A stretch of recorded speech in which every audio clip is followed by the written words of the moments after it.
এতদিন আমার এলাকার লোক আমার জন্য অনেক অনেক কিছু করেছে। এবার আমার সময় এসেছে তাদের জন্য কিছু করার, তাদের ভালোবাসার ঋণ শোধ করার, তাদের কাছ থেকে দায় মুক্ত হওয়া। আমি এবার সমাজের জন্য, আমার জাতির পাপা জন্য, হ্যাঁ, অঙ্গীকার করেছি। এবার ইলেকশনে দাঁড়াচ্ছে, মনে হচ্ছে পাশও করে যাবে, তাই মানুষকে বারবার ভালোবাসার ঋণ শোধে গল্প শোনাচ্ছে। অসমাপ্ত কাজগুলো পাপা, আপনারা জানেন ব্যাংক থেকে কত টাকা ঋণ করেছে? প্লিজ জিজ্ঞেস করবেন না। আমার বাবার দুর্নীতি কথা ওটা নাই বললাম।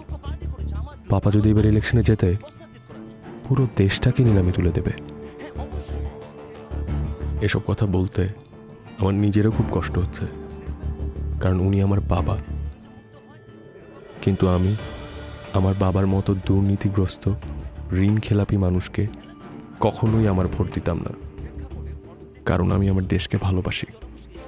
আর আমি জানি আপনারা ওই দেশকে ভালোবাসেন, তাই প্লিজ আমার বাবার মতো ঋণ খেলাপি ও দুর্নীতিবাজ মানুষকে কখনো ভোট দিবেন না।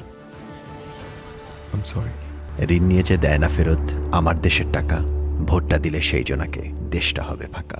আমার ভোট আমি দেব দেখে শুনে